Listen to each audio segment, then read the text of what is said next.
Muito bem, começamos a falar nesse boletim sobre o mercado da soja lá em Chicago. Foi um dia de relatório do USDA, um relatório que veio aquém das expectativas do mercado, veio bastante morno em termos de novidade e a gente quer entender, a partir das informações que a gente tem agora com esse relatório, o que pode acontecer com os preços da soja. Quem nos ajuda nessa análise direto lá dos Estados Unidos é o Aaron Edwards. Seja bem-vindo, meu amigo, obrigado pela participação, mais uma vez aqui conosco no Notícias Agrícolas. E eu gostaria de primeiro, antes da gente começar a falar do mercado e as consequências do mercado, saber sua opinião, Aaron, sobre esse relatório de hoje.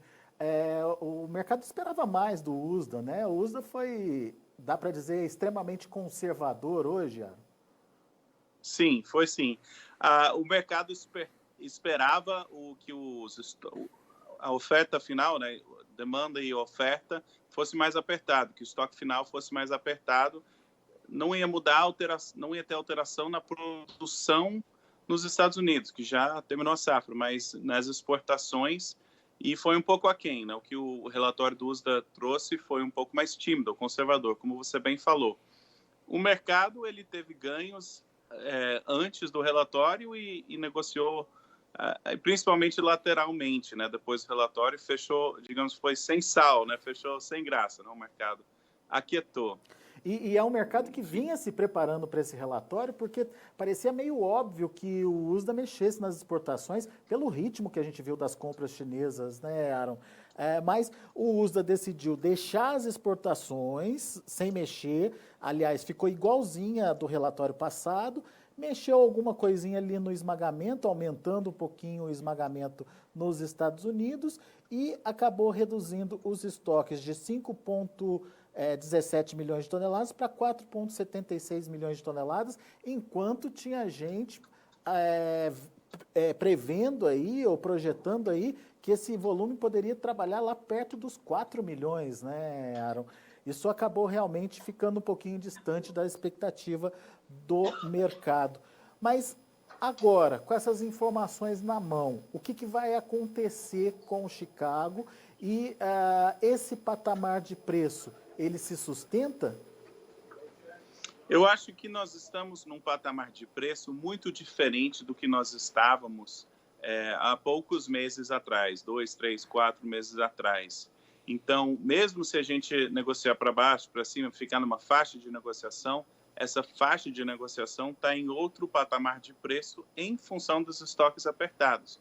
Como você falou muito bem, o USDA, ele na realidade trouxe estoques mais apertados, mas não tanto quanto o mercado esperava.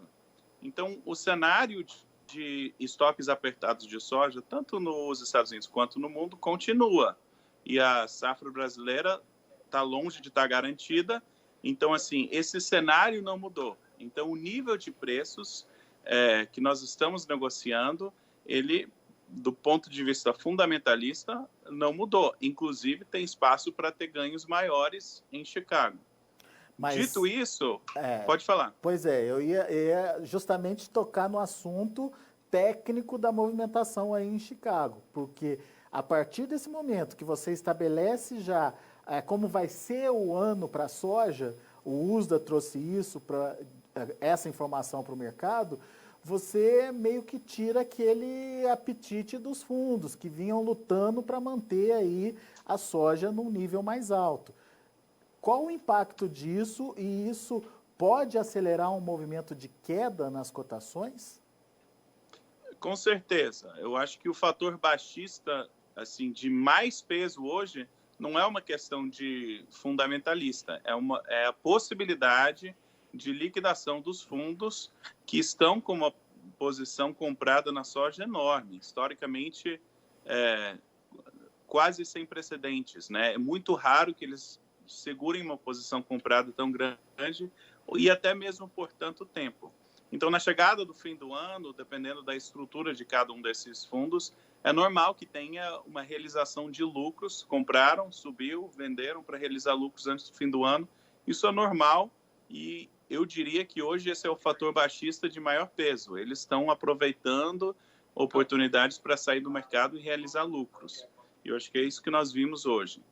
Mas isso justifica uma queda acentuada nos preços das cotações da soja lá em Chicago?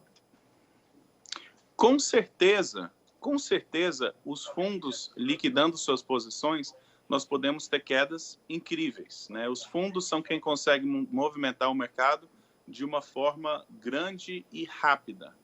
Mas eu acho importante, tem um cenário macro, isso é uma negociação, digamos, para as próximas semanas antes do fim do ano, que pode acontecer, mas tem um cenário assim, para o ano que é um pouco diferente. Você tem a expectativa de inflação, o dólar fraco, e tem fundos que não têm dinheiro, que não costuma entrar no mercado de grãos, que está procurando um lugar seguro nesse cenário de inflação e tudo mais, e está procurando comprar o mercado de commodities de forma geral e agrícola em específico, e também é dinheiro de peso, como nós vimos depois da crise subprime, 2009, 2010, teve dinheiro grande que entrou para o mercado e sustentou preços elevados. Então tem essa nova entrada de capital, que eu creio que está acontecendo, vai acontecer mais, e também tem o fato que os estoques estão apertados, os produtores estão bem vendidos, então quem que vai trazer uma pressão grande de venda? Né? Os fundos, mas debaixo disso tem até então nós temos visto compradores dispostos. Então, na minha opinião, olhando para o fim do ano, essa negociação mais lateral parece para mim uma expectativa mais realista, né? Que o mercado sobe, desce, e as pessoas entram e saem para conseguirem fazer o que querem, mas a negociação é principalmente lateral dentro de uma faixa de preços aí na casa entre os 11 e 12, né? Aaron, isso é muito importante que você alertou aqui para a gente. É um dinheiro novo que começa a aparecer. Então, os fundos tradicionais tendem a realizar lucros, sair das posições, enfim, isso pressionaria o mercado para baixo, tecnicamente. Mas daí você tem esse dinheiro novo entrando no mercado, podendo, inclusive, equilibrar, porque você falou que é briga de cachorro grande aí, é muito dinheiro envolvido. É muito dinheiro e dinheiro especulativo, né? Não são produtores e compradores do grão em si, é dinheiro. E isso traria pelo menos nesse momento, né, ou nesse resto de ano aí, uma certa estabilidade para os preços, dá para dizer isso? Perfeito. É aquela velha coisa, para mim, na minha opinião, uma movimentação lateral entre agora e a primeira parte de 2021 é autista, né? Porque é um período do ano que, especialmente com os lucros que esses fundos tiveram, que eles aceitariam esses lucros para realizar antes do fim do ano. Então, se a gente conseguir manter uma negociação principalmente lateral, para 2021 tem grande chance de ser um fator altista, especialmente nos Estados Unidos. O mercado doméstico no Brasil acho que é um pouco diferente, com a questão cambial, que o real está valorizando, e os prêmios que já vem deteriorando, e a tendência é continuar em queda rumo à safra. Daqui a pouquinho a gente aprofunda nessa história do Brasil, mas antes eu queria só entender essa questão do dinheiro novo aí. É um dinheiro que já está sendo investido ou é um dinheiro que se espera aparecer aí nas próximas semanas? Os dois. Eu diria que a entrada até agora tem sido um pouco tímida, mas se realmente se consolidar esse quadro de inflação aqui nos Estados Unidos como é imaginado, e essa incerteza econômica que vem junto com isso, aí commodities de forma geral e commodities agrícolas em específico são um bom investimento nesse cenário. Então, já está entrando, e conforme vai se consolidando esse quadro inflacionário, esse quadro de incerteza econômica por aqui, a tendência é ter cada vez mais recurso entrando nesse sentido.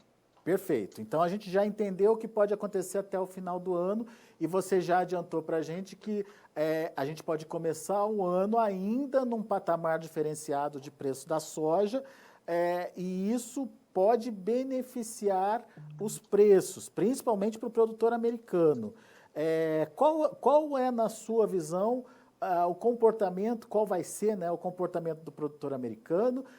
Ele já negociou bastante soja, tem pouca soja para negociar, ele vai brigar por preço mais alto, vai se desfazer o quanto antes do produto dele, enfim, qual vai ser a estratégia do produtor americano, pelo que você tem conversado, pelo que você tem ouvido aí? Eu acho que os Estados Unidos vive hoje, na questão de venda de soja, um cenário bastante similar ao que o Brasil viveu na safra passada. Entrando para a safra, você tinha fortes oportunidades de preço, coisa que até inédito, né? 70, 80, 90, 100 reais por saco e excelentes preços na safra e logo depois, que encorajaram muitas vendas. Aí, quem segurou a soja estava fazendo uma leitura de esperar um estoque apertado. E quem segurou realmente aproveitou, estou falando do Brasil, daquelas oportunidades incríveis que o Brasil teve de preços recordes. Para mim, os Estados Unidos vivem um cenário similar do ponto de vista que excelentes preços na safra, muitos produtores venderam e venderam muito, mas a safra que tem para trás, a soja de 2020, que ainda tem por vender, que é menos do que o normal, ela está bem guardada, o produtor está resolvido financeiramente e ela vai sair do armazém quando o preço for atraente. E provavelmente, além do preço, o prêmio também. Então, eu não antecipo muita pressão de venda por parte dos produtores por vários meses nos Estados Unidos. Ou seja, a não ser que... Pode falar. A não ser que... Para o produtor norte-americano vender logo, a disparada de preços que muitos esperam para o período da primavera, verão daqui, maio, junho, julho, agosto, tem que acontecer antes, tem que acontecer em janeiro, fevereiro. A gente tem que subir desse patamar e continuar subindo e subir bem, no curto prazo, para fazer produtores venderem mais soja, além da casa dos 12, eu diria. Mas para isso precisa ter alguma consequência para a oferta aqui da América do Sul, certo? Exatamente por isso que eu acho que muitos estão esperando, deixa passar a safra no Brasil, aí a gente vê o que a gente faz. Porque a pressão de safra e de venda da safra do mercado brasileiro é todo um fator de pressão de venda que vai impactar mercados. Então, muitos já estão com expectativa de deixar isso passar e vender do outro lado. Mas vamos ver. Mas daí a gente tem essa grande possibilidade de novos patamares de preços para a soja americana a partir do ano que vem. Só que você falou para o produtor brasileiro talvez não seja a mesma condição. E daí você enumerou dois fatores. A questão do câmbio real valorizado e a outra questão, a dos prêmios, certo? Perfeito. Como esses fatores podem implicar aí ou podem, digamos, piorar os preços para o produtor brasileiro? O câmbio interfere para quem fixa em reais, obviamente. Tem produtores que olham mais o preço em dólar, então o câmbio não interfere tanto. Mas com a desvalorização do dólar e o real valorizando, o preço em reais vai caindo e, por enquanto, tudo indica que essa é a tendência, né? Até que a gente não concluir essa valorização do real, a tendência é que vai ter uma valorização do real que vai fazer desvalorizar a soja.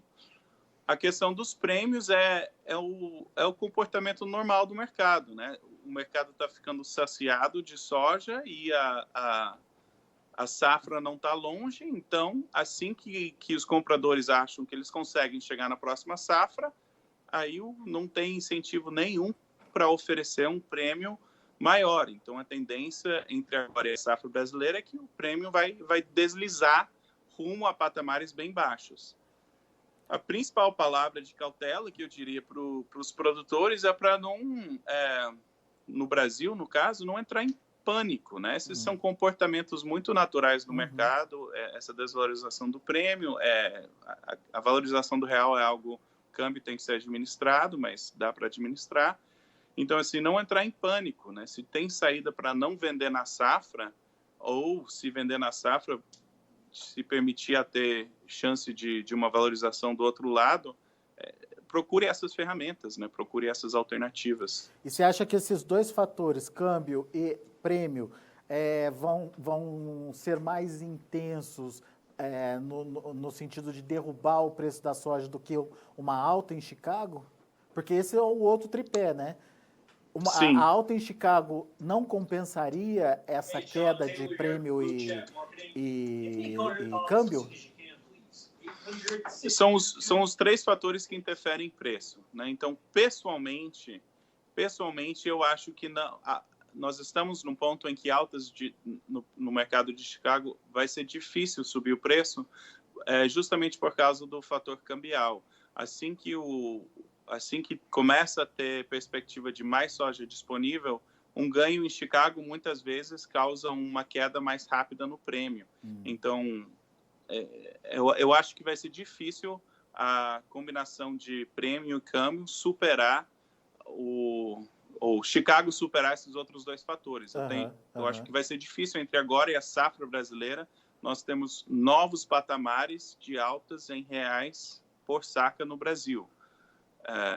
Tivemos excelentes oportunidades, eu creio que vão ter excelentes oportunidades, mas eu acho que é por isso que a palavra de cautela, né? De não se desesperar, são movimentações naturais do mercado e o prêmio costuma recuar na safra, isso é normal, é natural, então assim, calma, né? O câmbio oscila, mas paciência, né? Paciência. Até porque, né, Aaron, quando a gente olha a comercialização do produtor brasileiro já está bastante avançada, né? Tem consultorias que falam em 60% da comercialização já realizada. Sim. Enfim, não precisa correr, né? Vai com calma, vê o que vai acontecer, enfim. Cada um, obviamente, tem a sua estratégia, a gente só pode aqui ajudá-los a entender o mercado, como o mercado pode se comportar, e dentro desse entendimento, ele traça a sua melhor estratégia, né, Aaron?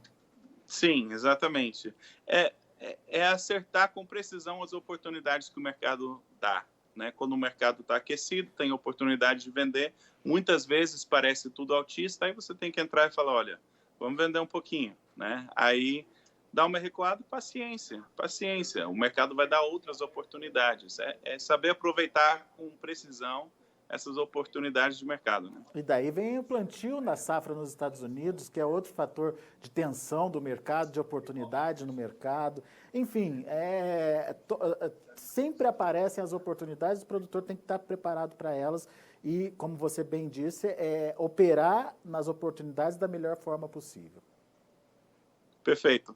Eu acho que o relatório do USDA de hoje pareceu que estava todo mundo falando, tá bom já para o fim do ano, vamos entrar 2021 e depois a gente vê o que faz, né? Já deu, vamos ver a negociação, né? Já deu.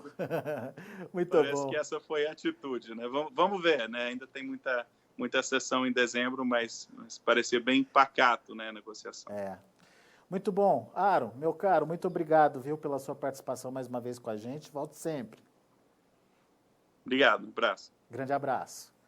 Tá aí, Aaron Eduardo, direto lá dos Estados Unidos, trazendo informações para a gente importantes até, novidades aí sobre o comportamento dos preços, principalmente para a soja. O Aaron acredita que a partir desses números agora, sem grandes novidades daqui para frente sobre oferta, sobre demanda, o que pode acontecer com o mercado lá em Chicago é uma realização dos fundos, os tradicionais fundos de investimento que estão bastante comprados. Para não virar o ano dessa forma, eles devem fazer um movimento de realização de lucros e como eles estão muito comprados, isso poderia trazer um movimento de queda intensa aí, para os preços da soja. No entanto, tem uma luz no fim do túnel, que é aquele dinheiro novo, aquele dinheiro do investidor que está preocupado com a inflação, que está olhando a movimentação do câmbio, enfim, que está saindo de ativos tradicionais e tentando aí buscar ativos com mais lucratividade, e as commodities agrícolas acabam aparecendo aí como importantes